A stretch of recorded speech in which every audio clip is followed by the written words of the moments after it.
commentator about some of the major stories to keep an eye on. The state of our big parastatals is never far from the headlines, with many facing challenges that are hugely consequential for this economy. So today, for Political View, we're joined by the Mail and Guardian's investigations editor, Thandu-xolo Jika, who's with us in the studio. Good evening to you, and thank you for joining us. Good evening to you.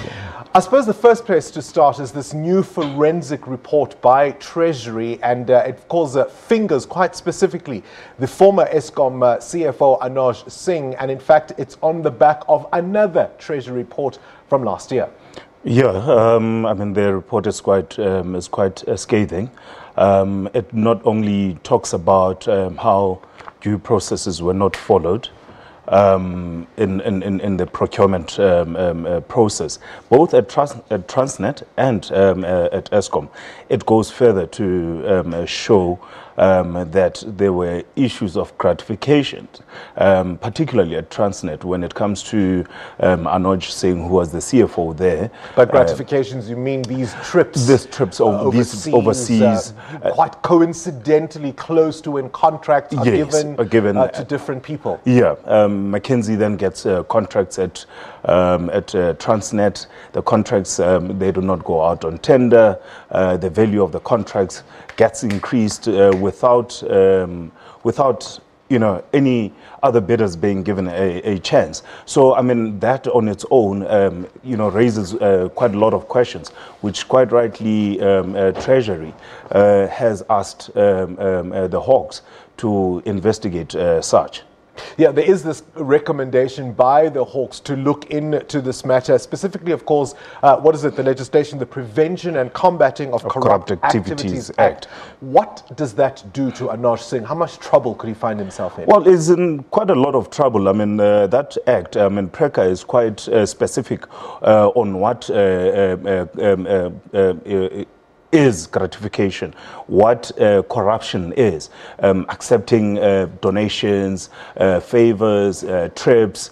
It's quite an extensive act which has not been really implemented by our law enforcement agencies quite a lot. I mean, there's other charges that you could face, but on the face of it, when you look at the Prevention and Combating of Corrupt Activities Act, he's got a case to answer. And also other executives, not only at Transnet, but the former CEO at both Transnet and Eskom, Brian Molefe, their involvement in the Tegeta deal for South Africans to buy the Gupta's really the Optimum mine. The report speaks about how negotiations were already taking place before the 600 million prepayment was given to the Guptas. So these things went to the board just to be rubber stamped, really. So the report confirms what we already have reported about in the state capture, through the emails, and prior to the emails. Is there a sense of vindication for you? Because, of course, you've been part of a network of investigative journalists that have looked into these matters, and there were constant denials. I mean, we even heard people like former Minister Lynn Brown saying that no evidence had been placed before her. Is this a vindication for all the work that so many have been doing to uncover all of this? It's certainly, for me, a vindication for those who lost their jobs, who, sources to many of us as journalists, those that were punished for trying to actually expose what was happening within these parastatals. And of course, I mean, for us, I remember vividly, when we wrote a story about the prepayment and the McKinsey contracts together with Trillion at Eskom. Eskom denied that there was ever a contract with McKinsey and Trillion, and a statement was issued. But now they later said that statement was sanctioned by Anuj Singh, and that Anuj Singh and Minister Lynn Brown at the time said she was misled by Anuj. I want to quickly talk to you about the PAC, but before I do that, perhaps one more on Anuj Singh. We know, of course, that he made particular statements to Parliament, which now, of course, based on what we're hearing in these reports, suggest suggest that some of those would be untrue. He was given a list of questions to answer. Has he explained himself?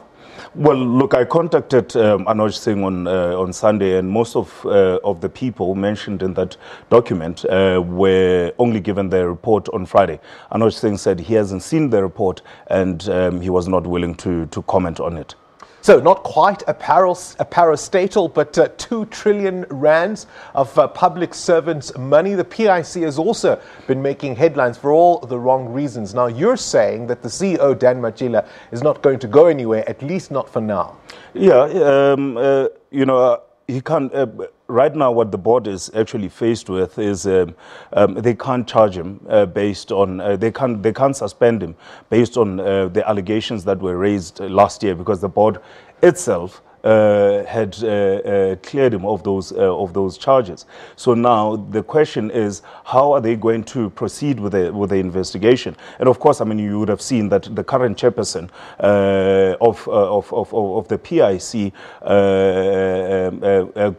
Mondli Gungubela, the Deputy Finance Minister, in his court papers against the application by UDM's leader Olumisa, I mean, he came out quite hard and said he was actually shocked at how the matter against Dan Matjila was treated. There seems to have been some confusion around whether or not the current finance minister and his deputy, as you say, the chair of the PIC, are actually on the same page on this matter. What's your reading of that? Well, when I read the court documents, one is coming as a chairperson of the PIC, and quite correctly, the Minister of Finance at some point, I mean, he pointed out that he would be interfering with the matters at PIC if he was to take action.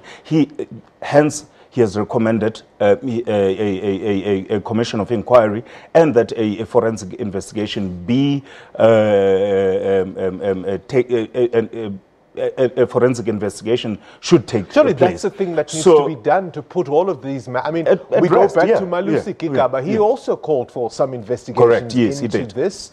What's going on? Well, it seems as if, the board is divided. It seems as if some in the board felt that even at that time, I mean, there was a minority view that how they dealt with the Dan Matjila allegations was quite not right. But the majority seemed to have protected Dan Matjila at the time. So it's a worrying situation, but the Commission of Inquiry and a forensic investigation should be able to clear these matters. But the question is also about the PIC and the investments that they have made. Were they correct? Particularly when it comes to the issue of VBS, where were governance processes there? Well, we're certainly going to need clarity on this because, of course, Minister Nene has also been quoted as, at least sources have been saying that he wants the entire PIC to be investigated. Final one for you that you must be keeping an eye on. Today's ANC Lekgotla, what are your thoughts on that? Well, I mean, one is expecting that with the Lekgotla, the issue of the economy would come up. Remember also alliance partners have raised an issue about VAT, that perhaps it should be reviewed. And also, I mean, elections would obviously be part of their main agenda. I would assume that, they would want, some of them are not happy with the involvement of former President Jacob Zuma as a person who campaigns for the ANC, particularly in the background of what he allegedly said, that people must vote for Mqetama. So, but they're not happy, some of the alliance partners. So those issues would be dealt with, one would expect. And certainly the issue of the economy, the increase in terms of fuel, which, I mean, correctly so, they say, there's not much that can be done. But the issue of VAT, alliance partners want answers there.